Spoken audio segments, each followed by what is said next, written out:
जय शिवराय, जय भीम, जय संविधान। मैं आज आपको हमें 2500 साल तक ये जो नेहरू जी ने कहा था भारत एक खोज में, आज ये बाहर से आए हुए हैं और इन लोगों ने हमारे ऊपर किस तरह से राज किया और आज तक क्या चल रहा है ये मैं बताना चाहता हूँ। 10वां राजा मौर्य राजा का पुष्पशुंग ने कपट नीति से उनको मारा गया। उसके बाद में उन्होंने जो बौद्ध भिक्षु थे उनके सर काट के शराव नदी में डाले और बाद में इन्होंने दिमाग लड़ा के किस तरह से हमें शोषण बनाने के लिए एक व्यवस्था बनाई। देखिए, हम लोग अगर 100 लोग हैं, उसमें से 10 लोग अगर 90 लोगों के ऊपर अत्याचार करेंगे तो उसको मार के खाएंगे। उसके बाद में उन्होंने दिमाग लड़ाया और बताया गया कि ब्रह्मा के मुंह से ब्राह्मण, छाती से क्षत्रिय, वैश्य ये बेम्बी से हो गया और पैर से हम लोग 90% और उनकी 7000 जातियां बनाई। और इस तरह से उन्होंने कहा 90% लोगों को तुमने मेहनत करके अपना पेट भरना है और एजुकेशन का अधिकार छीन लिया। उसके बाद में हमारे महाराष्ट्र में बसेश्वर होके गए 11वीं सदी में, उन्होंने समाज को बताया कि हम सब भगवान के बच्चे, कोई ऊंच नहीं है, कोई नीच नहीं है, हर एक का जन्म ये औरत के पेट से हुआ है। उसके बाद में कुछ नामदेव महाराज होके गए। ऐसे करते करते हमारे महाराष्ट्र में फिर 16वीं सदी में पंढरपुर में सभी बैकवर्ड कास्ट के संतों ने जो पंढरपुर में मूर्ति रखी हुई है वो भगवान गौतम बुद्ध की मूर्ति है। और वैसे ही हमारे महाराष्ट्र में 1608 में जगत संत गुरु तुकाराम महाराज पैदा हुए। उन्हें सन 1950 में मारा गया और वो कहते हैं कि पुष्पक विमान से स्वर्ग में गए। उनके बेटे का जन्म 19 फरवरी 1630 को हुआ। और जिजाऊ ये पहली औरत थी कि जिन्होंने सती प्रथा का विरोध किया और उन्होंने अपने बेटे को, शिवाजी महाराज को, तुकाराम के कीर्तन में बिठाया, तुकाराम महाराज के कीर्तन में। और इतना बड़ा राजा होके गया कि वर्ल्ड के अंदर में ऐसा शूर राजा कभी हुआ नहीं और ना होने वाला है। उनका मृत्यु 1650 में हो गया। उसके बाद 1680 में हुआ।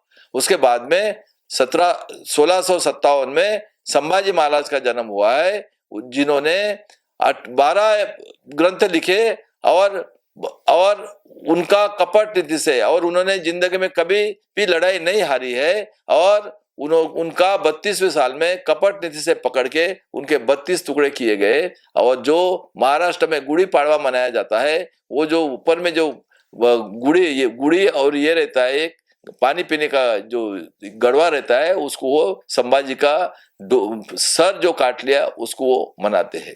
उसके बाद में देखिए कि 1827 को 11 अप्रैल 1827 को ज्योतिराव फुले का जन्म हुआ। उन्होंने सावित्री को पढ़ाया और उन्होंने 1 जनवरी 1848 को पुणे के अंदर में पहले स्कूल निकाला। और सावित्री को लोगों ने मट्टी और गोबर फेंक के मारते थे, फिर भी उन्होंने जिद नहीं छोड़ी। उसके बाद में 26 जुलाई को छत्रपति शाहू महाराज का जन्म हुआ और 26 नवंबर 1675 को क्रांतिवीर बिरसा मुंडा का जन्म हुआ। उसके बाद में 14 अप्रैल 1891 को बाबा साहब का जन्म हुआ। और शाहू महाराज ने वहां के लोगों को बताया कि जो भी अपने बच्चों को पढ़ाए नहीं, उसको एक रुपया फाइन किया जाएगा, 1 पैसा फाइन किया जाएगा। और उन्होंने हमें 50% आरक्षण दिया और 1900 में बिरसा मुंडा को पॉइजन देके मारा गया। उसके बाद में शाहू महाराज ने बाबा साहब को पढ़ाई के लिए मदद की और 1920 में उन्होंने बहुजन परिषद बुलाई और लोगों को बताया कि बाबा साहब SC ST OBC के लीडर है। उसके बाद में बाबा साहब का जिंदा रहते हुए उन्होंने कोल्हापुर के बिंदु चौक में उनका पुतला बनाया। और सन 1922 में शाहू महाराज का मृत्यु हुआ। उसके बाद में 1925 में RSS की स्थापना हुई है और उन्होंने कसम खाई कि हम 100 साल में हिंदू राष्ट्र बनाएंगे। हिंदू राष्ट्र का मतलब हिंदू ये वर्ड 1920 के पहले कहीं पे भी आपको देखने के लिए, कोई ग्रंथ में कहीं पे भी देखने के लिए मिलेगा। लेकिन हिंदू का मतलब होता है परंपरा संस्कृति नाम पे दूसरे का शोषण करना है। उसके बाद में बाबा साहब को पार्लियामेंट में जाने के लिए 2 बार उन्होंने गिराया गया। उसके बाद में जोगेंद्र मंडल इन्होंने रिजाइन किया और पश्चिम बंगाल से मुस्लिम और आदिवासी लोगों ने तलवार निकाल के बाबा साहब को चुन के दिया। बाबा साहब ने 26 नवंबर 1949 को संविधान बनाया और 26 जनवरी 1950 को हमारे देश में लोगों के लिए चलाई गई, उन्नति के लिए चलाई गई लोकशाही, यानी लोकशाही की शुरुआत हुई है। उसके 4 अधिकार है। वो पहला अधिकार कारपोरेट सेक्टर, जुडिशनरी, ब्यूरोक्रेसी और प्रेस मीडिया।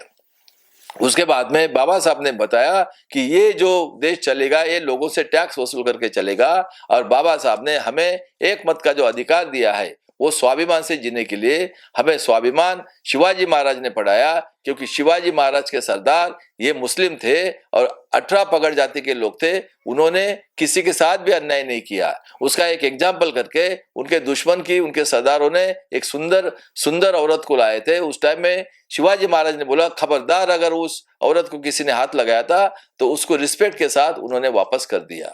उसके बाद में देखिए कि स्वाभिमान से जीने के लिए हमें बाबा साहब ने इतना अपोज हुआ था कि इन लोगों को सभी को एक मत का अधिकार नहीं देना चाहिए, तो भी बाबा साहब ने एक मत का अधिकार दिया। स्वतंत्र, समता और बंधुत्व और स्वाभिमान का मतलब है एजुकेशन और एम्प्लॉयमेंट और हेल्थ, ये मिलना चाहिए।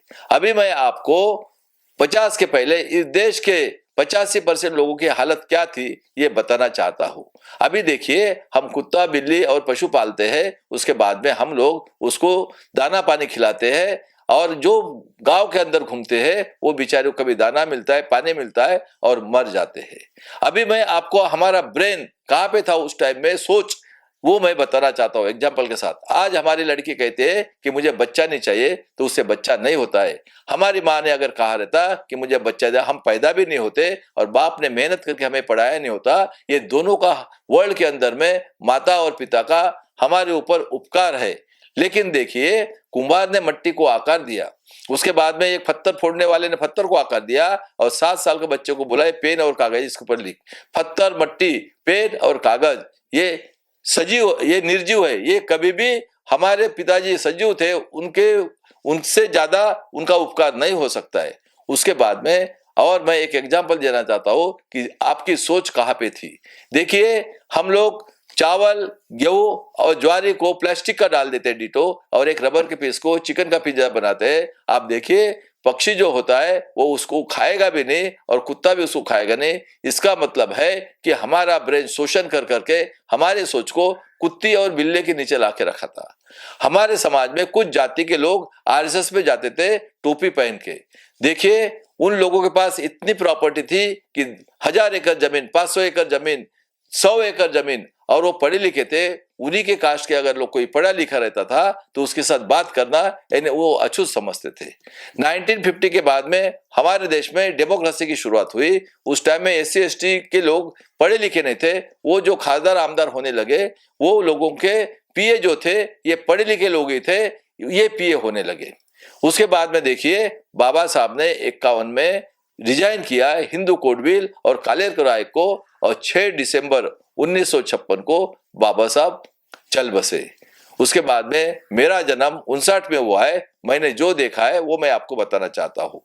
देखिए मैं सबसे पहले स्कूल में गया, अब का पढ़ा, 70 में रेडियो पता चला, 80 के बाद में टीवी आया और 84 में इंदिरा गांधी का मर्डर हुआ। उसके बाद में राजीव गांधी हुए। उन्होंने 90 के दशक में बोला कि इस देश का 1 रुपया आता है उसमें से ये 10 पैसा खर्चा करते, 15 पैसा खाते हैं, 10 पैसा खर्चा करते, 90 पैसा खाते हैं। तो मैं दोबारा चुन के आऊंगा तो मैं 15 पैसा खाने दूंगा और 90 पैसा 85 पैसा खर्चा करूंगा, क्योंकि कांशीराम जी की 15-85 की चरवा बहुत जोर से चल रही थी और बेचारे का 91 में टुकड़े टुकड़े होके गए। उसके साथ एक भी बड़ा लीडर मारा नहीं गया। 2000 के बाद में हमारे देश में मोबाइल आया और 12 में नेट आया। Net is equal to 21 century, यानी जो दुनिया के अंदर में दिखता है, जो होता है उसी को मानेंगे। ये 2500 साल पहले बुद्ध ने हमें बताया था। मैं वास्तववादी पे ही अपनी वास्तववादी सोच के ऊपर मेरा विश्वास रहेगा। बाकी कोई कितना भी बोले मैं मानने वाला नहीं हूँ। और उसके बाद में देखिए हमारे महाराष्ट्र में एक पेगासस है इजराइल का, उस पेगासस से अपोजिशन लीडर लोगों का इन्होंने जासूसी किया और 19 में ये चुन के आए सेंटर में और स्टेट में। अभी मैं आपको बताना चाहता हूं, हमें दो वर्ड से इन्होंने गुलाम बना के रखा हुआ है। पहले दो वर्ड है परंपरा और संस्कृति। आज देखिए बच्चा जब पैदा होता है तो हम सोचते हैं कि उसको बताना चाहिए, वो बोलता है 90% ऑक्सीजन है, आप लड़का हुआ ए रख दो, लड़की हो गई बी रख दो। उसके बाद में आपके घर में एक काल दिन या कैलेंडर लाके रखा है, वो बताता है कि आज का दिन ये है, ये खाना चाहिए, ये कपड़ा पहनना चाहिए। और उसके बाद में देखिए आज हम 75 साल हो गए, आज देखिए 5% लोगों के पास में 90% प्रॉपर्टी पैसा और ये है। उसके बाद में देखिए जुडिशरी में, सुप्रीम कोर्ट में, हाई कोर्ट, सुप्रीम कोर्ट में 99% वही लोग बैठे हुए हैं। ब्यूरोक्रेट देखिए 90% वही लोग बैठे हुए हैं। और उसके बाद में ये देखिए सिलेबस बनाने वाले, ये सिलेबस क्या बनाते हैं कि तुकाराम महाराज पुष्पक विमान से गया और शिवाजी महाराज का गुरु स्वामी रामदास स्वामी थे और उनका बेटा संभाजी महाराज व्यभिचारी थे, इसलिए मारा गया। हाँ, जब लोग हम रिटर्न एग्जाम देते हैं हमें मार्क मिलते हैं और उसके बाद में पर्सनल इंटरव्यू लेने के लिए जो बैठते हैं उसमें से वही लोग रहते हैं और उसके बाद में मरने के बाद में कितने बंदे जलाना है वो वही बताता है। तो मैं अभी वर्ल्ड के अंदर में वास्तव 21वीं सदी में हूं, तो मैं पूछना चाहता हूं कि दुनिया के अंदर में ऐसा कोई पुरुष या स्त्री पैदा हुई है कि जो मुंह से भगवान की अवला ब्राह्मण को जन्म देता है, क्षत्रिय को छाती से, वैश्य को, और हम लोग पैर से। दुनिया के अंदर में काला और गोरा ऐसा भेदभाव किया गया है, लेकिन दुनिया के अंदर में पैदा होते कुत्ता, बिल्ली, गिधड़, कौवा ऐसी उपमा कहीं दी जाती है क्या? दुनिया के अंदर में देखिए जीने के लिए 3 चीज की जरूरत होती है, अन्न, वस्त्र, निवारा। अनाज इतना पकता है कि ये समुद्र में फेंकते हैं। हमारा प्राइम मिनिस्टर कहता है 80 करोड़ लोगों को मैं 5 किलो अनाज की वजह से जिंदा है। तो ये जो 80 करोड़ लोग हैं ये गांव में घूमने वाले पशु पक्षी है और हम पालतू पशु पक्षी है, क्योंकि 75 साल में हम सिर्फ एक घर हुआ है और पेट कैसे तो भी भर रहे। बाबा साहब आम्बेडकर ने 32 डिग्रियां और 4 PhD दी।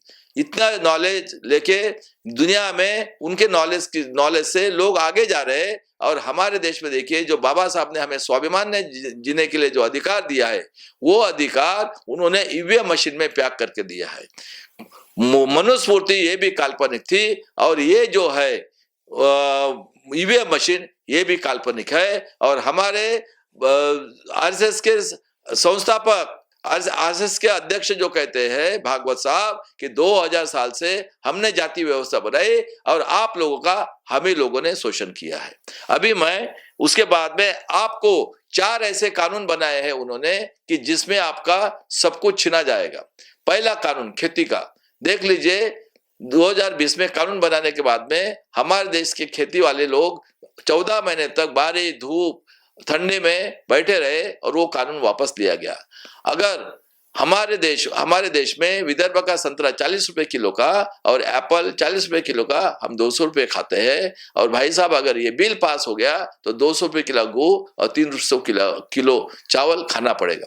उसके बाद में देखिए 90% बैकवर्ड क्लास का लोगों का पैसा ये नेशनलाइज बैंक में है। देखिए 10,000 करोड़, 15,000 करोड़, 20,000 करोड़ और हमारे ऊपर 155 लाख करोड़ का बोझ दिया हुआ है। ये हमारे बैकवर्ड क्लास के लोगों, 90% लोगों के ऊपर है। अभी देखिए उन्होंने एक कानून बनाया है कि आप लोगों का बैंक डूब जाता है तो आपको 5 लाख मिलेगा। इसका मतलब पैसे में रिस्ट्रिक्शन कर दिया है। एजुकेशन पॉलिसी देखिए, ये 52,000 स्कूल बंद कर दे गवर्नमेंट के और एक प्राइवेट स्कूल खोला इन्होंने और बोला है कि तुम 12वीं तक एग्जाम नहीं होगी और वोकेशनल पढ़ाएंगे, कारपेंटर, उसके बाद में कोई भी लोहार का ये धंधा पढ़ाएंगे। वो तो पेट भरेगा लेकिन उसका ब्रेन का डेवलपमेंट नहीं होगा। और उसके बाद में देखिए ना गवर्नमेंट नौकरी जो कुछ थी वो भी खत्म हो गई और प्राइवेट में भी नौकरी मिलना मुश्किल है। उसके बाद में देखिए इन्होंने प्लानिंग किया है सीसीए एनआरसी में ये लोग हमारी प्रॉपर्टी की काउंटिंग करने वाले हैं और जिनके पास ज्यादा प्रॉपर्टी है वो बोलने वाले हैं आपको इतने की जरूरत है, बाकी आप देश के लिए दान कर दो। उसके बाद में देखिए भाई साहब हमारे महाराष्ट्र में हमने देखा है कि देखिए जिनके घर में 15-15, 20-20 खासदार आमदार का पेंशन आते हैं, 200-200 जनरेशन बैठ के खाएंगे, इतना पैसा है। लेकिन इनको मालूम है कि पैसा पावर आने के बाद में जो जनता का टैक्स का पैसा होता है वो खाने के लिए, करप्शन के लिए मिलता है। और उसके बाद में देखिए इंसान ये अपनी इच्छा शक्ति पूरी होने के बाद में वो सेटिस्फाइड रहता है। आप देखे होंगे कि ग्राम पंचायत, नगर परिषद और खासदार आमदार के लिए कोई भी ऐसा क्राइटेरिया नहीं कि इतना एजुकेशन चाहिए। और इसमें एक चैनल बन गया है, चाचा मामी सब रिलेटिव मौसी ये सब रहते हैं और ये लूटते रहते हैं। उसके बाद में देखिए कि ये लोगों ने हमारे यहाँ की औरतों को एक उपभोग की चीज करके इन्होंने उसका इस्तेमाल किया है।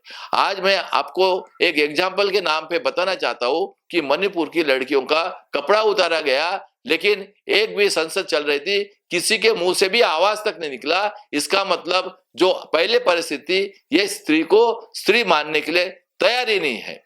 और देखिए एक माँ को अगर 5 बच्चे हैं, हम लोग इस देश में 90% है। आज तक के संविधान ने बोला है कि हर एक को अधिकार मिलना चाहिए, भागीदारी मिलना चाहिए।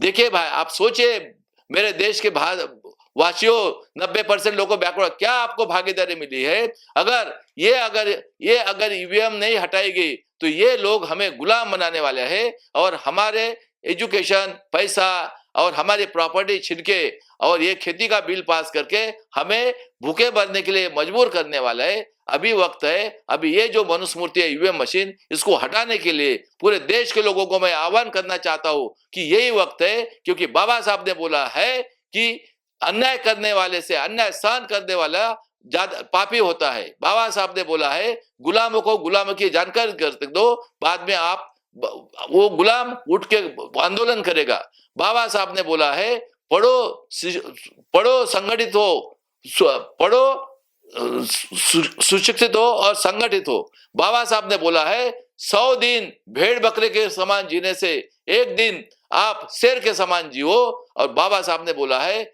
व्यक्ति पूजा से आदमी गुलाम बनता है।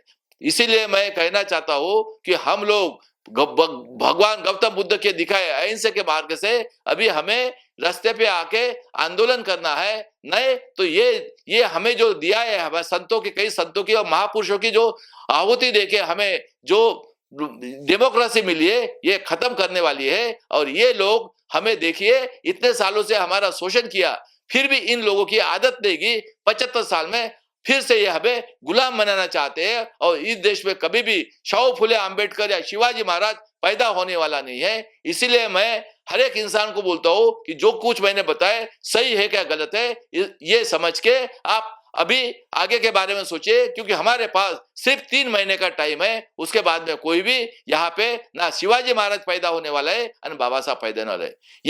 ये मैं आपको बता के, जय भीम, जय संविधान। हमारे चैनल बहुजन दस्तक को लाइक, शेयर, सब्सक्राइब देखना मत भूलिएगा। जय भीम, जय भारत, जय संविधान, नमो बुद्धाय। धन्यवाद। चैनल आर्थिक समस्या से गुजर रहा है।